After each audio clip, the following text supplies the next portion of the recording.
times when you get up early and you work hard, those times when you stay up late and you work hard, those times when you don't feel like working, you're too tired, you don't want to push yourself, but you do it anyway. That is actually the dream. Bonjour à tous, c'est la Airball Family, je suis Peter Parker et je suis accompagné de Doug. Retour. Le retour de la mort, la vengeance dans la peau, la menace fantôme. L'Empire contre-attaque. Et ben voilà, on est là. On se retrouve aujourd'hui pour la preview des Raptors de Toronto, la petite franchise de coach Souley. On va y aller, on va faire ça bien, Doug. Une franchise du haut de tableau, en général. En général, franchise baguée, ouais, dira-t-on. Et puis voilà, donc vous connaissez la chanson, la musique, tutti quanti, le petit coup d'œil dans le rétro, le récap de la draft, bon pick, mauvais pick, les paris, et puis la question de la mort et le prono de la rédac. Donc, sans plus attendre, Doug, on va passer au coup d'œil dans le rétro. Jingle.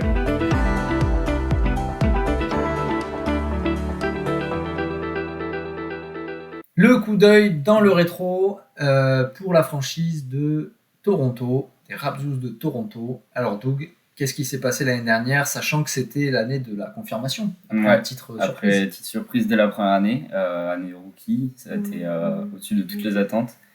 Une franchise qui a dû déménager à cause de la crise du Covid, qui s'est retrouvée dans la même ville que Tampa Bay. Qu'un concurrent, ils ont dû partager les parquets. Changement de parquet à chaque changement de terrain. Donc une franchise qui était encore dans les hauts du classement, qui était dans la course en play-off pendant toute la saison et qui a eu du mal à se qualifier encore une fois en play-off, puisqu'ils sont encore passés par le play-in comme l'année 1 contre les Imbreds. Cette fois-ci c'était contre les Poyos, et encore une fois ils montrent qu'ils sont clutch dans les matchs qui comptent, les matchs à coup près. Dans les moments difficiles, et puis on peut dire qu'ils deviennent de plus en plus forts au fur et à mesure de la saison. C'est-à-dire qu'ils commencent piano, et puis ça va crescendo jusqu'au play-off, et là on les retrouve à 100%. Ouais, c'est peut-être un peu comme cette saison. Là, on va voir comment ça a commencé, et surtout quel draft et quelle vision de jeu a choisi le GM. Donc cette année en 2021, ça a été une qualification difficile, et puis une défaite à l'arraché finalement, au best of 7 contre les Inbred, les futurs finalistes. Donc finalement ils ont été au rendez-vous quand même, malgré tout. Ouais, ils ont été au rendez-vous. Je pense que après les Inbreds se sont vus peut-être un peu trop beaux à préparer directement les finales trop tôt dans la saison. C'est pour ça que les Raptors ont eu l'opportunité d'accrocher la demi-finale, enfin la finale de conf. Donc ouais, c'est pour ça que c'était très très serré. Je crois même que les premiers matchs sont en la faveur des Raptors. Et après ça bascule côté Inbreds. Donc finalement, une franchise qui a su être dans la lignée de son titre, qui montre que le titre c'était finalement pas forcément volé. Non. Et que coach Souley est un grand coach de Airball Family. Ouais, déjà. Après 2 saisons. Donc on va voir ce que ça va donner pour cette 3e saison pour les Raptors. Et bien on va enchaîner sans plus attendre sur le récap de la draft. Jingle.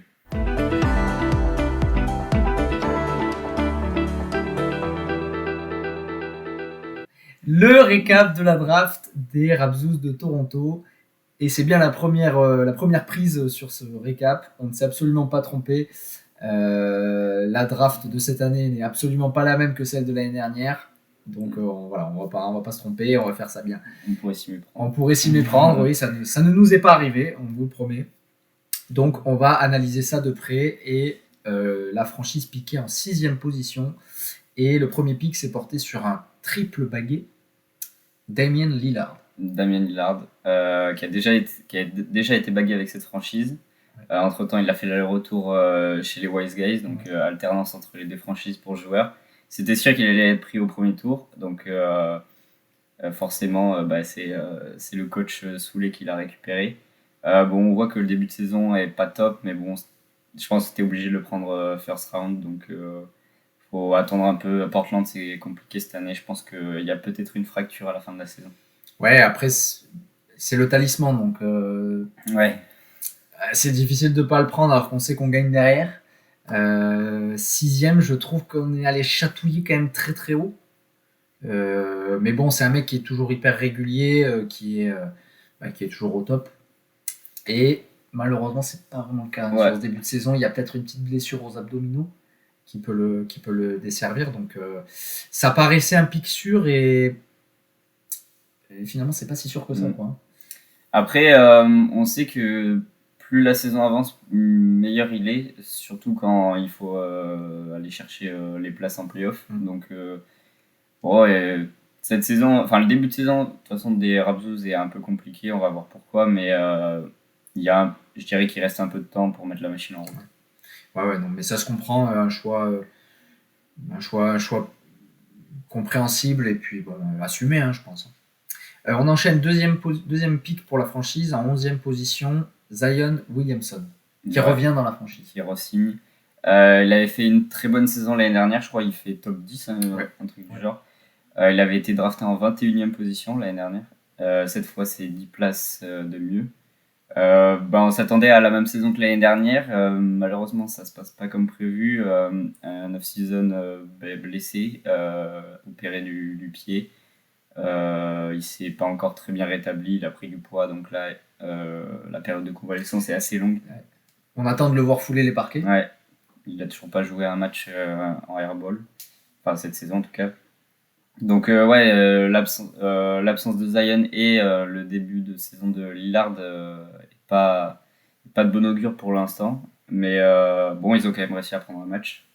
Donc ça limite la casse. Le plus important, c'est de limiter la casse en début de saison. Mais c'est vrai que prendre un joueur en 11e position, sachant qu'il est blessé, c'est ballsy. C'est ballsy quand même. Bah, j'ai envie de dire un peu, c'est comme le cas Embiid. Embiid aussi, il est pris haut, on attend qu'il fasse des grosses stats et quand il joue pas les matchs, ça pleure du côté de la Louisiane cette année. Donc ouais, c'est le même type de joueur. Non, mais en tout cas, on comprend quand même le choix du GM. Un choix un peu risqué quand même vis-à-vis de la durabilité du joueur qui semble souffrir un peu de son physique hors norme. On enchaîne 3e pick pour la franchise en 22e position, Devin Booker. Ouais, qui remplace Chris Paul l'année dernière, parce que Chris Paul l'année dernière était au Raptors. On a décidé de miser sur un peu plus jeune. Et on pense que ça va être le leader de Phoenix cette saison.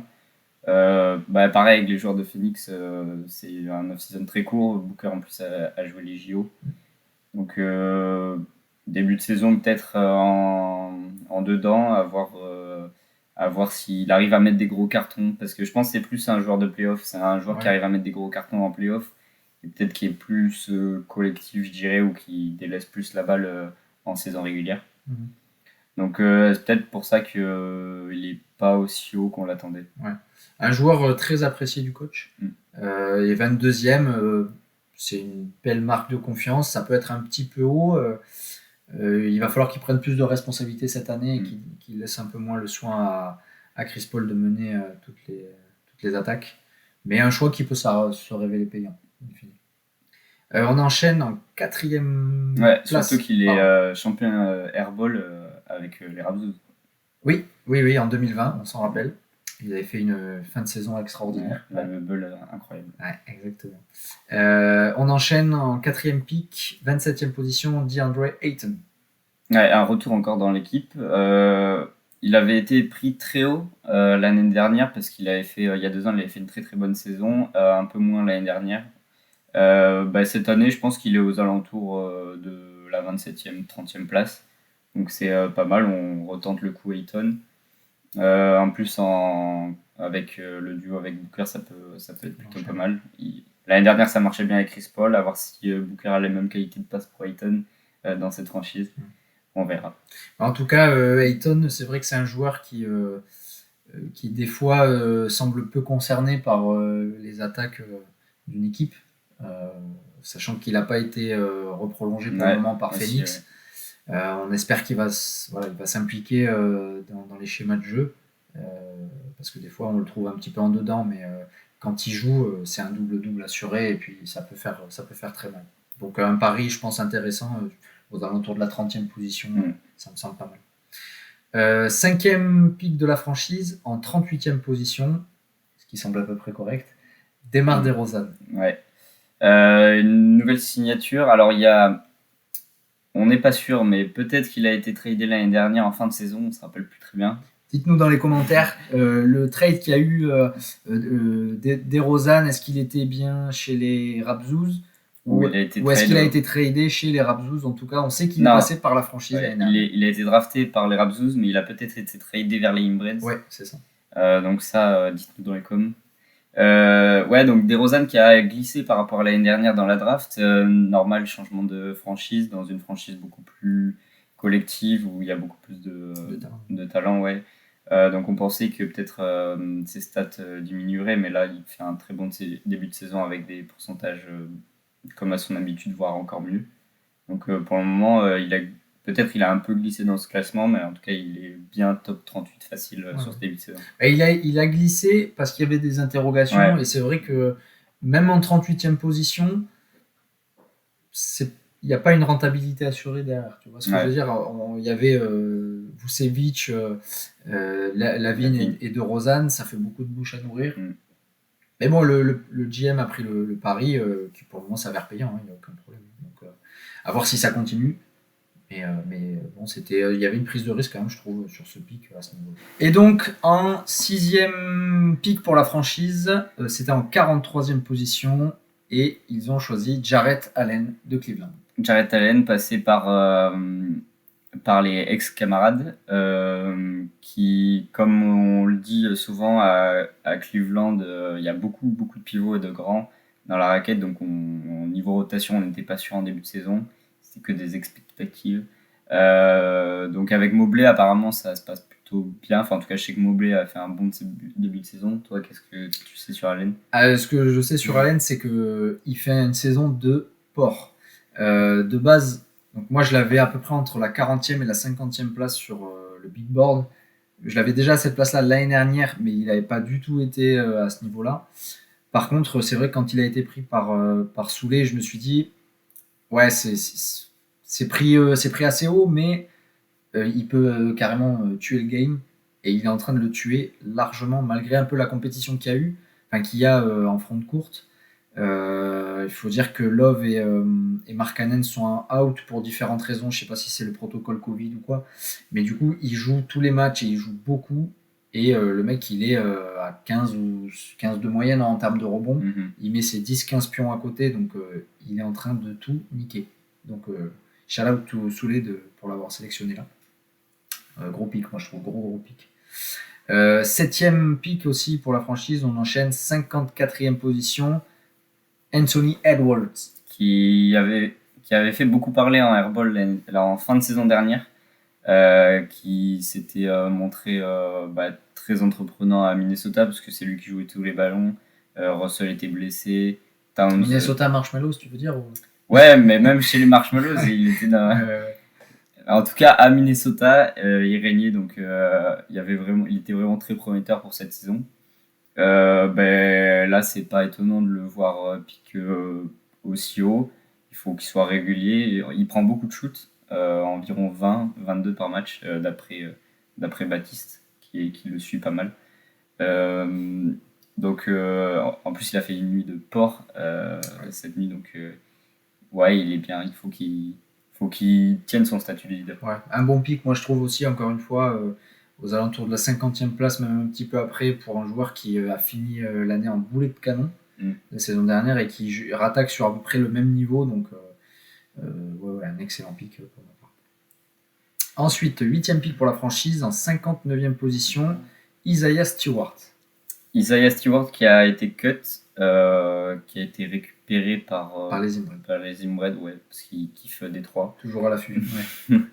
Ouais, toujours à l'affût aussi. Isaiah Stewart qui faisait une bonne fin de saison, qui avait été intronisé dans le 5 majeur de Détroit, même s'il jouait pas tant de minutes que ça. Donc on pensait que cette année c'était la bonne, et que avec Kate ça pouvait envoyer des gros alley-oops partout. et il jouait pas mal de pick and roll. Finalement, bon, Cade joue pas le début de saison, donc c'est compliqué pour Stewart aussi. Donc ouais, il a déjà été balancé. Ouais, celui-là par contre, autant les deux d'avant je les trouve excellents, autant celui-là c'était beaucoup trop pour Isaiah Stewart. Même s'il a un ratio de points par minute qui est excellent, Ouais. Top 60 pour un mec qui n'a pas encore prouvé assez, je trouve que c'était trop risqué. Surtout dans une franchise comme Détroit, où c'est un peu le bordel. Ouais, bon, après, c'était pas un mauvais pic, mais c'est le timing qui est pas bon, tu vois, ça a été pris beaucoup trop. Ouais. Et ensuite, il y a eu encore des choses à dire derrière. Le 9e pic, raconte-nous ce qui s'est passé donc en 70e position, Buddy Hield. Buddy Hield, qui est toujours dans la franchise, il me semble. Ouais, Buddy Hield, je suis pas fan. Non, mais est-ce que tu te rappelles de l'histoire de ce pic, Non. de la sélection? C'est le misclick de l'année. Ah, encore? Il y a toujours un misclick. Il y a toujours un misclick chaque année. L'année dernière, c'était Green, Draymond Green.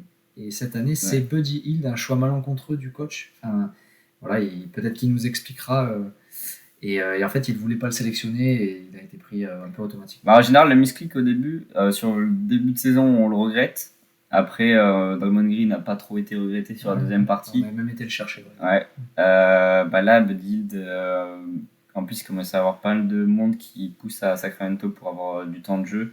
Hield, c'est un pur shooter.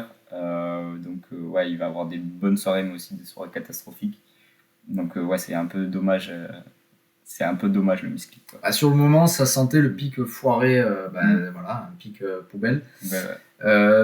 Mais finalement, il n'est pas si dégueu, je trouve, cette année. Il est 6e homme, mais il a beaucoup de shoots, il prend beaucoup de tirs. Il a, je pense, des pourcentages pas dégueulasses par rapport à l'année dernière. Et en fait, je sens que le coach est en train de s'attacher aux joueurs. C'est-à-dire qu'il l'a lâché, il l'a vite repris. Il l'a lâché, il l'a vite repris. Et je crois d'ailleurs qu'il doit être encore, à Toronto. Donc, est-ce que ça s'avérera un choix payant à la fin de la saison? On verra, peut-être. 10e pick, on enchaîne. En 75e position, Kemba Walker. Kemba, il a été lâché, non? Kemba. Il est parti, ouais. Il est parti. Ça montre que cette deuxième partie de draft était assez compliquée pour les Raptors. Ouais, Kemba, c'est un très bon joueur, mais le problème, c'est que son corps le tient plus beaucoup. New York, ça pouvait être un bon spot pour repartir. Malheureusement, il va rater beaucoup de matchs à chaque fois. Enfin, il fera pas une saison complète, c'est sûr. Ouais, c'est un pic compliqué, je trouve. Ça pouvait peut-être se tenter. Ouais. 75e position, un Kemba Walker qui a flirté avec les top 20, top 30 il y a quelques années. Pourquoi pas? Après, à New York, c'est plus la pièce maîtresse de la franchise dans laquelle il joue. C'est plus un complément maintenant. On l'avait déjà vu à Boston que il s'est un peu mis en retrait au niveau des schémas de jeu. C'était un pari, mais bon, qui n'a pas tenu, quoi. Vraiment, un nouveau pic lâché. On enchaîne 11e position. Enfin, 11e pick pour la franchise, 86e position, Miles Turner. Miles Turner. Alors, récemment, ça s'est avéré être un très bon pick. L'année dernière, il était dans pas mal de discussions de trade. Finalement, il a réussi à être tradé des Poyos aux ex-camarades. Ah ouais. Il me semble. Ouais, il me semble que c'était ça pour récupérer Jamal Murray. En vrai, c'est un très bon pic de début de saison, comme l'année dernière. Toujours autour de 20 de moyenne, ça marche très très bien. En plus, j'ai l'impression en attaque, il prend plus de shoots que l'année dernière et il a fait des gros cartons. Il a fait des matchs à 40 FPTS, facile. Donc pour le moment, ça se passe plutôt bien. En 11e position, c'est un bon pic, ça marche plutôt bien. Ça compense les derniers. Ouais, exactement, ça compense un peu les mauvais choix qu'il y avait eu juste avant. Miles Turner, pris très très très très très très bas, qui je pense bénéficie du changement de coach à Indiana. Et on retrouve une petite compétition maintenant entre Miles Turner et Domantas Sabonis qu'on n'avait pas les dernières années. Donc là, vraiment un très très bon pic à ce niveau. Ensuite, avant-dernier pic pour la franchise, 91e position, Spencer Dinwiddie, les Wizards. Ouais, un mec qui revient de blessure, qui a raté toute la saison dernière, qui était à Brooklyn, maintenant Washington. Franchement, c'est un bon pick parce que le mec est sur le backcourt, le partage avec Bill, donc il a vraiment la place de s'exprimer. Là où c'était peut-être un peu moins le cas à Brooklyn avec tous les monstres qu'il y avait. Donc forcément, c'est un très bon pick. C'est là, clairement, les deux derniers qu'on vient de citer, Turner et Dinwiddie, mériteraient peut-être d'être plus haut dans le classement.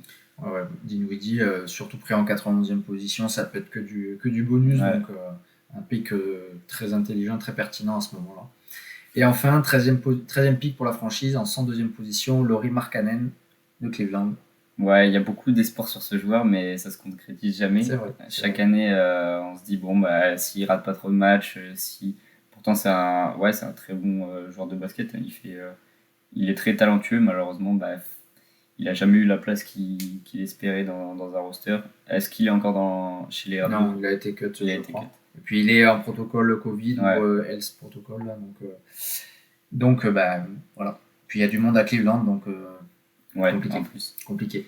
Voilà, c'était le récap de la draft, une draft intéressante avec beaucoup de joueurs qui reviennent dans la franchise et des partis pris, des paris un peu risqués qui s'avèrent pas forcément très payants, quoi. Ouais, après, quand tes têtes de file assurent pas dès le début de saison, c'est compliqué, mais bon, il y a quand même un bon niveau dans cette franchise, ça peut encore jouer l'accession en playoff. Et bien voilà, sur ça, on va enchaîner avec la question de la mort. Jingle.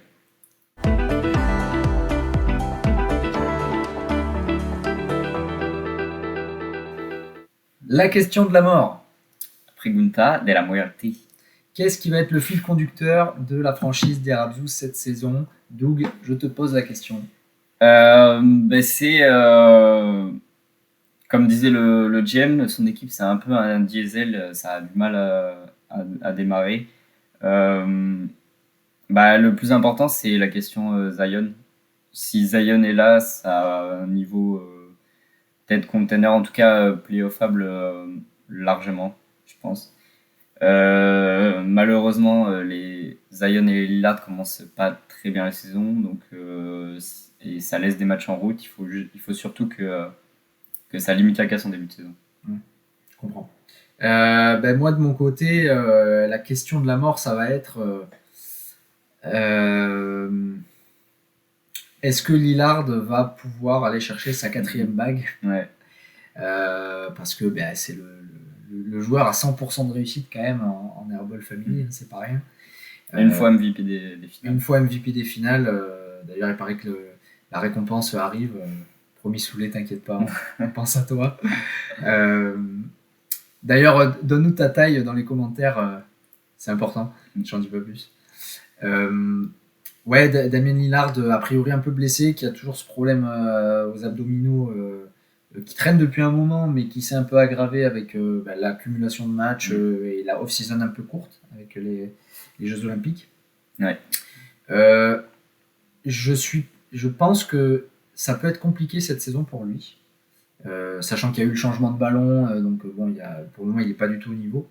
Mais je me dis, si sa blessure s'aggrave, est-ce que les Blazers vont pas accepter de le mettre un peu de côté? Tu vois, de le préserver, s'il faut qu'il se fasse opérer, s'il faut qu'il fasse un truc, parce qu'on a parlé d'opération.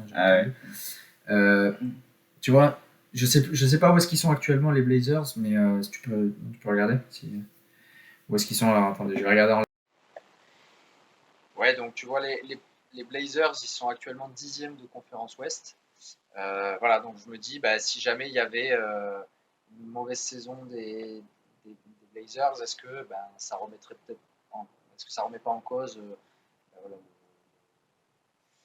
l'opération ou le fait de préserver un petit peu Lillard? Ouais, mais c'est toujours une franchise qui pousse jusqu'à la fin de saison en général pour avoir une bonne place en playoff.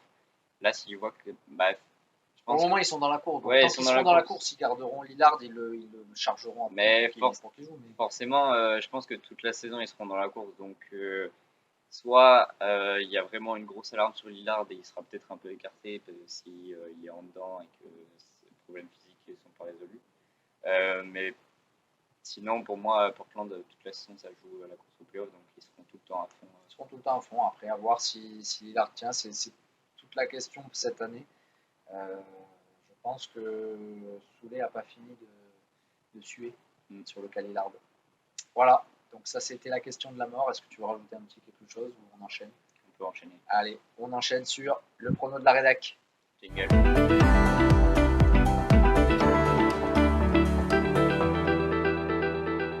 Le prono de la rédac pour le cas des Raptors de Toronto qui sont dans la conférence Est. On va se mouiller, on va essayer de prédire un petit peu l'avenir. Pour une franchise qui a, d'après ESPN, 41% de chances de se qualifier en playoff. À l'heure actuelle. Avec un bilan de 1-2. Voilà. Alors, Doug, j'en prie. C'est compliqué, de toute façon on le sait, c'est très compliqué cette saison de prédire le classement. À la fin de la draft, je trouvais que c'était une franchise correcte, mais pas non plus celle qui faisait le plus peur sur le papier. Bon là on voit que le début de saison est compliqué du fait des points qu'on vient d'aborder. Pour moi ça joue la qualification en playoff. Cependant, il ne faut pas perdre trop de matchs en début de saison, comme on l'a dit. En fait, ça joue entre la 2e et la 3e place à l'Est, je pense. Et ça va se jouer contre les Catchers, enfin les Charleston Bobcats pour la 2e place. Et c'est difficile à dire. Hein. Je pense que... j'hésite fortement. Je pense qu'ils peuvent finir devant. C'est-à-dire en quoi? En deuxième, je pense. Ça va être très très serré. Tu les vois deuxième de conférence Est? Ouais. Ok. Les Lions, tu les voyais combien? Ah ouais, putain, les Lions aussi. Wow, mais c'est n'importe quoi cette conférence. Ah oui.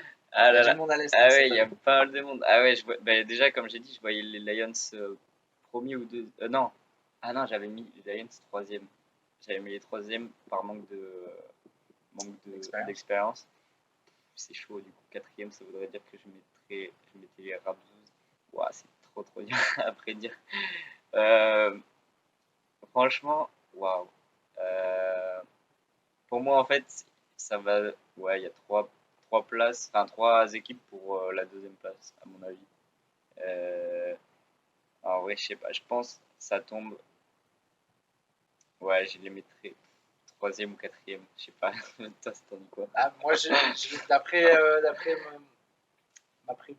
mon analyse, je les avais en 4e position de la conférence Est. Donc désolé Souley. Mais de base, je les avais à peu près à ce niveau-là.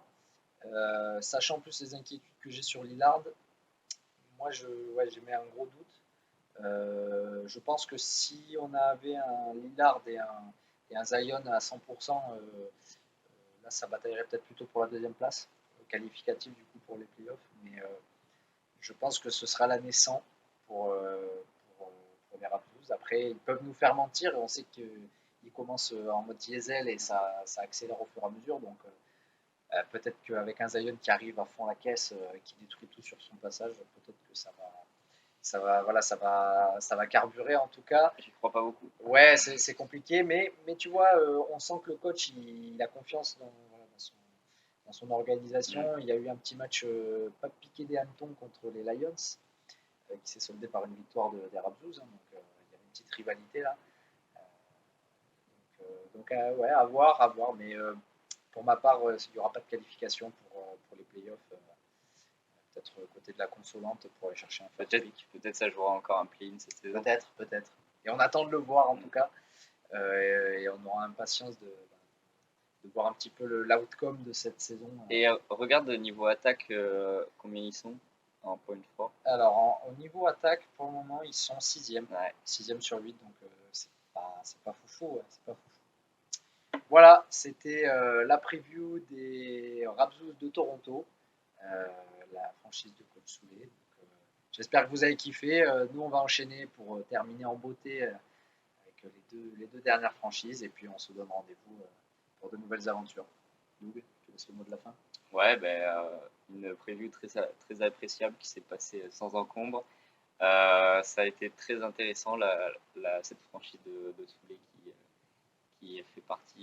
d'habitude des têtes de liste. Là, on verra. On verra. Comme on a dit, cette saison est très très compliquée à prédire. Donc, il y aura du beau spectacle cette saison, c'est sûr. Et donc, on a hâte. On a hâte d'y être à la fin de saison pour voir qui s'est le mieux démarqué. Sur ce, Ciao. à la prochaine. Plus. Ciao.